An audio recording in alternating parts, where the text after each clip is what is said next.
Le décodeur de la communication, un podcast de l'agence Maverick. Je reviens à ton job d'aujourd'hui. Oui. Auparavant, tu avais la com interne. Oui. Plus Et les la relations presse. Tu as toujours les relations presse, mais maintenant tu as l'éditorial. Est-ce que tu peux, s'il te plaît, Estelle, toi qui maîtrises les relations presse comme une tueuse en série, comme une queen de la com. J'adore. Ah, ça tombe bien parce que c'est un métier que je ne fais pas chez Maverick.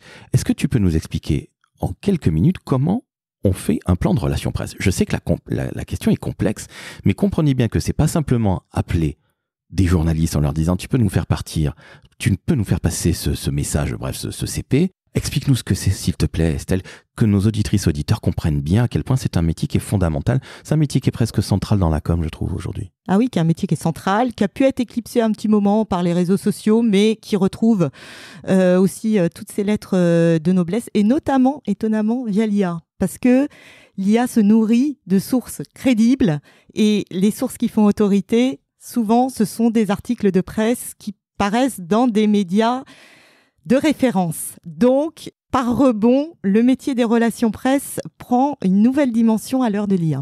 Alors, merci, je ne le savais pas. Encore une fois, je le répète, je ne fais pas de relations presse chez Maverick. Ça bouge, donc ça vient se nourrir, si tu me dis, si j'ai bien compris, tous les Perplexity, ChatGPT, Exactement, etc. Claude, Perplexity, ChatGPT viennent se nourrir de sources de référence et les médias viennent alimenter l'IA. D'accord. Alors, comment on lance un plan de relations presse ? Alors déjà, les relations presse, la particularité que l'on a dans ce métier-là, c'est qu'on a un métier qui est intermédiaire. C'est-à-dire que nous, on va s'adresser à un lecteur final. Mais entre nous et le lecteur final, il y a cet animal étrange qui s'appelle le journaliste. Et notre job, c'est de convaincre le journaliste que ce qu'on lui raconte a un intérêt pour son lecteur. Et moi, je crois très peu à l'opinion publique au sens large, le grand public au sens large, je ne sais pas ce que c'est.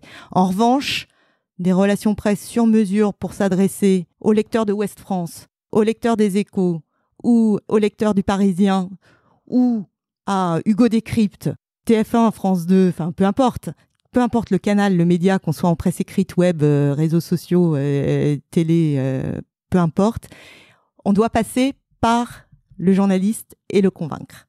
Donc en fait, on est dans une relation gagnant-gagnant entre le journaliste et les services de presse, qui soient en agence ou qui soient en entreprise. Je suis d'accord avec toi, mais mettons-nous à la place des journalistes que tu connais nettement mieux que moi. Ils reçoivent des tonnes et des tonnes de CP ou de DP, de dossiers de presse. Comment tu réussis à capter leur attention ? Parce que ah oui, non, mais ils reçoivent 200, 300 communiqués par jour. Et ça n'a globalement aucune espèce d'intérêt. Souvent, il y en a les 2/3 qui sont à côté de la plaque. Et encore, je trouve que 2/3, c'est assez peu. Comment tu réussis à faire tilter ce journaliste ? Alors déjà, il faut lire. Il faut connaître la presse. Il faut lire ce qu'écrivent les journalistes. On ne peut pas s'adresser à un journaliste si on ne sait pas ce qu'il a écrit la veille, la semaine dernière, le mois dernier. Précisément, sur quelle thématique il écrit, sous quel angle. Donc il y a vraiment un travail de lecture, d'intérêt, d'écouter, de s'intéresser à ce qu'écrivent les journalistes pour déjà bien cibler. Ça, c'est essentiel. Alors, ce qui veut dire que tu vas connaître Jean-Étienne Labrouche qui écrit dans Ouest France sur tel ou tel sujet, par exemple l'économie, donc tu sais très bien ce qu'il a écrit ? C'est indispensable. C'est indispensable. Parce qu'en fait, c'est terminé l'ère où on envoyait des communiqués de presse à un fichier de 150 ou 200 journalistes plus ou moins qualifiés sur un sujet générique. Ça n'a aucun intérêt. C'est de la haute couture, les relations presse. C'est du sur-mesure, c'est extrêmement chronophage. Mais il faut savoir que si je contacte telle personne au Parisien, c'est parce que Alliance est légitime sur le sujet, qu'on a quelque chose de nouveau à raconter. Il faut qu'il y ait une actu, parce que les journalistes, ils fonctionnent quand même sur l'actu. Il y a du sujet chaud, il y a des sujets froids. On peut être aussi sur des études qui ont des durées de vie plus longues, par exemple. Mais il faut qu'on soit légitime, qu'on ait un point de vue et qu'on apporte quelque chose de nouveau avec une actu. Et qu'on connaisse parfaitement le journaliste auquel on s'adresse. C'est pas le connaître personnellement et lui taper dans le dos et déjeuner avec lui. Ça, c'est pas ça. Ça, c'est une vision passéiste des relations presse. C'est de savoir ce qui intéresse son lecteur final. Parce que le journaliste, finalement, c'est qu'un intermédiaire pour nous. Nous, ce qui nous intéresse, c'est que Laurent François, qui lit Le Parisien va savoir ce que pense Allianz des sujets d'assurabilité ou bien ce que fait Allianz sur la prévention pendant l'été sur les routes de Loire-Atlantique. Alors c'est passionnant, mais comme tu dis, ça doit être éreintant, tellement il faut comprendre le lectorat, qui est multiple, même pour un journal ou même n'importe quel organe de presse. J'ai inclus dans la presse évidemment le digital. Hein. C'est extrêmement complexe. Sincèrement, comment tu fais ? Je suis pas toute seule. Déjà, moi, je salue l'équipe, Anne-Sandrine Simati, Sandrine Pichavant, Samy Amrani, notre alternant. Et voilà, c'est un gros travail d'équipe, c'est un gros travail de priorisation et c'est un gros travail d'éditorialisation. Parce que dans les relations presse, il faut aussi éditorialiser. C'est-à-dire qu'il faut trouver un angle qui va accrocher le journaliste pour qu'il ait envie d'écrire sur le sujet. Un angle qui va intéresser son lecteur final. Tu te rends compte de ce que tu me dis ? Moi qui suis un béotien en relation presse, j'en ai jamais fait dans ma vie, ni de près ni de loin. Mais j'ai toujours été très surpris et très heureux de voir que tu avais des marques qui se développaient très très fortement au travers de ce prescripteur d'opinion qui est le journaliste et qui va parler justement à son auditoire, ses audiences. Mais finalement, c'est l'art de la persuasion à l'état pur. Quelqu'un qui est sursollicité, qui pense pour les autres. Tu connais les autres, tu dois connaître l'autre sans nécessairement lui taper dans le dos. Le côté attaché de presse, non, salut, c'est terminé, ça. C'est fini et tant mieux. Mais tu imagines bien quand même que c'est l'art de persuader de manière dans la quintessence, dans sa quintessence. C'est pour ça qu'il y a de la diplomatie dans tout ça. Il y a de la persuasion, mais il y a surtout une dimension facilitatrice. Parce que nous, on va faciliter la vie aux journalistes. C'est-à-dire que dans la masse d'informations, à partir du moment où un communiqué de presse il est bien anglais, qu'on raconte une histoire, tout d'un coup, c'est pas une info brute. Il y a un message qui se dégage. Et ça permet aux journalistes de gagner énormément de temps. Et c'est ce qui fait des bonnes relations entre des responsables de presse et des journalistes. C'est pour ça que je dis qu'il y a une relation gagnant-gagnant. Ça doit représenter un travail colossal, justement. Je vais employer un mot avec beaucoup de très très gros guillemets. Tu facilites le travail du journaliste pour qu'il comprenne ce dont il retourne, voir si c'est intéressant via l'angle que vous avez mis en place, que vous avez choisi, avec ton équipe. Mais quel travail, sincèrement. C'est un gros travail. Après, on n'est pas là pour faciliter la vie aux journalistes pour tout et rien. C'est-à-dire que nous, on déroule une stratégie de relations presse qui est au service de la stratégie d'entreprise, bien entendu. Donc, ça, c'est essentiel de le garder en tête et ce qui permet en fait de choisir ses sujets et de choisir ses combats. Parce que comme tu dis, c'est extrêmement chronophage. Donc, il faut faire des choix et des choix pour avoir de l'impact. Par exemple, je vais te prendre un exemple concret. On a fait une très très belle opération presse pilotée d'une main de maître par Anne-Sandrine Simati il y a quelques mois. Le 3 mai dernier, épisode de grêle à Paris, en région parisienne, sur certains départements de la région parisienne. 10 minutes, des grêlons énormes, énormément de véhicules impactés qui se retrouvent avec des impacts carrosserie, des traces de grêlons partout sur les carrosseries. Nous, en tant qu'assureurs, qu'est-ce qu'on fait ? On est là pour accompagner nos clients. On déploie des usines de débosselage qui permettent en fait de passer ta voiture sous un scan, d'identifier tous les impacts de la grêle sur ta carrosserie, donc de faire un diagnostic hyper précis. La plupart des clients qui sont venus pensaient qu'ils avaient 20, 30 impacts de grêle. Souvent, le scan démontrait qu'on avait plutôt 150, 170 impacts. Et ensuite, usine de débosselage, ça veut dire quoi ? Ça veut dire des débosseleurs, parce que j'ai découvert le métier de débosseleur. C'est un métier extrêmement pointu, à la main, où on débosse, faut débosseler les véhicules.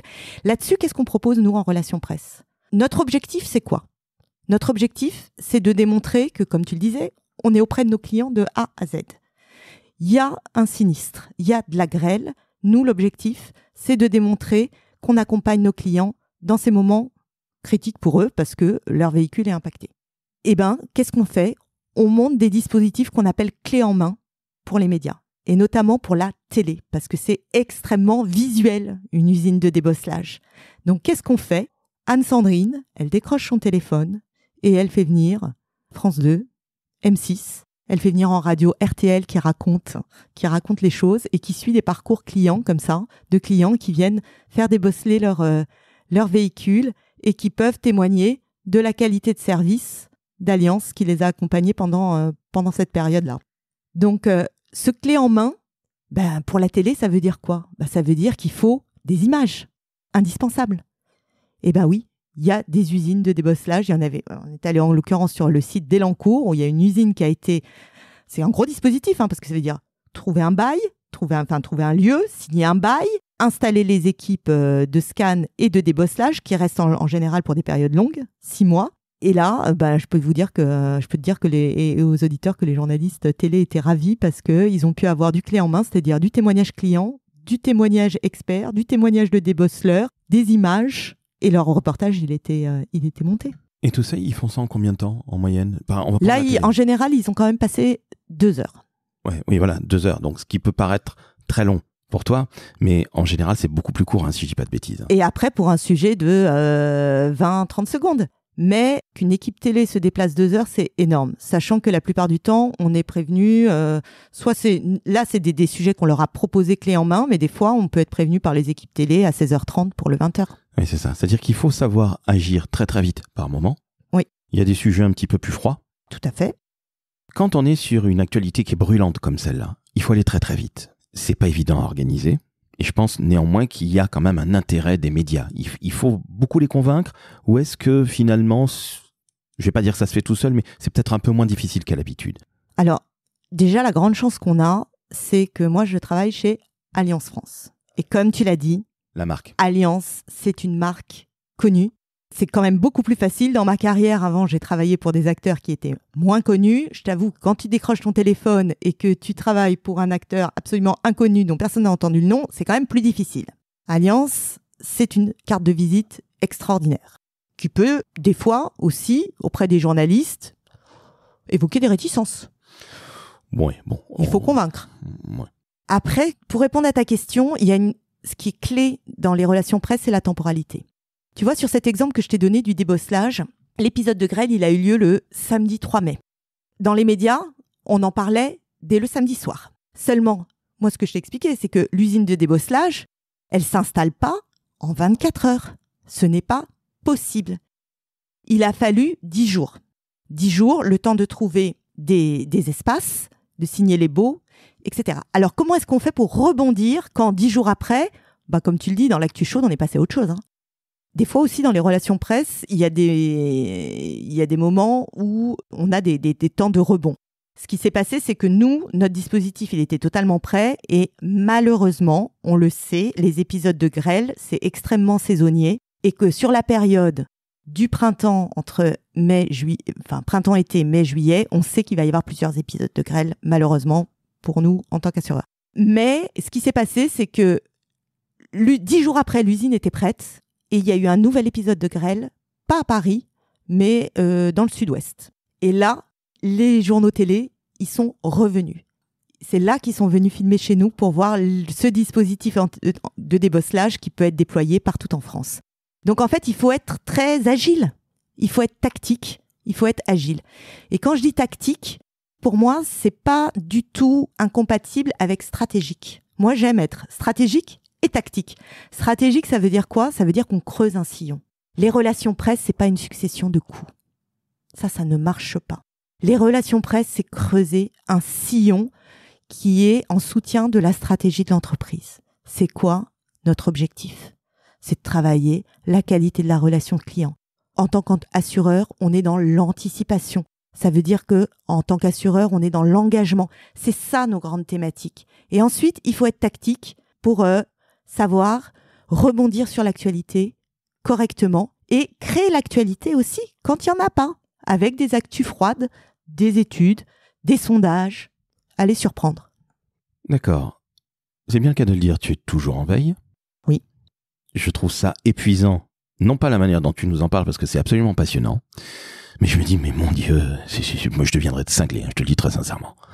Toi, ça fait quelques années que tu maîtrises ça, Sandrine, Anne-Sandrine, et rappelle-moi le nom. Samy, on les salue tous les trois.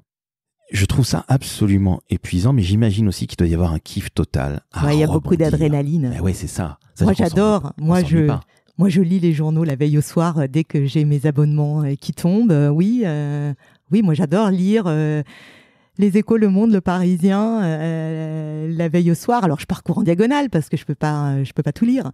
Mais oui, moi, ce que j'adore, c'est qu'en fait, on arrive le matin, on sait jamais de quoi nos journées vont être faites. Et il n'y a pas de routine. Ah, il n'y a pas de routine. J'ai une petite question comme ça qui me vient à l'esprit. Qu'en est-il de, entre guillemets, la presse digitale? C'est-à-dire pas nécessairement le Ouest France digital, voilà, mais des gens qui sont purement et simplement digitaux. Tu disais Hugo Décrypte, qui est un peu multimédia, si je puis dire. Et on le salue, Hugo, parce que c'est vraiment un mec brillantissime et il est devenu finalement un vrai journaliste. Exactement. Et c'est un jeune homme, il n'y a rien à dire, j'aime beaucoup. Mais est-ce que tu t'adresses de la même manière à un Hugo Décrypte, qu'à l'Echo Écho? Évidemment non. Mais c'est quoi les angles? Parce qu'il faut les trouver et puis...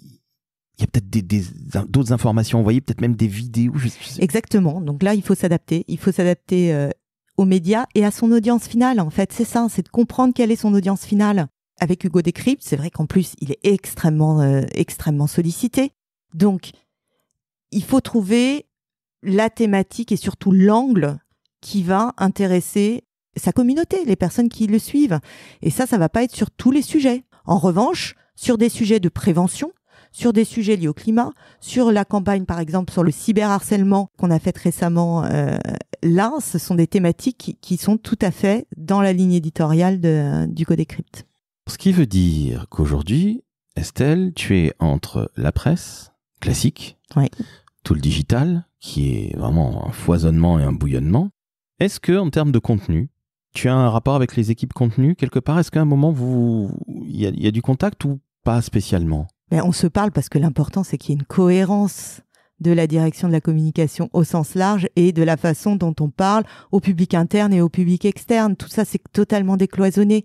Donc, moi, ma marotte, c'est la cohérence. Bien sûr qu'on se parle. Et heureusement qu'on se parle. Je m'inquiéterais vraiment si on se parlait pas. On est d'accord, c'est du bon sens, mais tu sais bien que dans plein d'entreprises, tu as des gens qui sont au bureau, l'un à côté de l'autre, dans un open space et qui ne se parlent jamais, alors qu'ils font des métiers, dans la com, j'entends, extrêmement proches.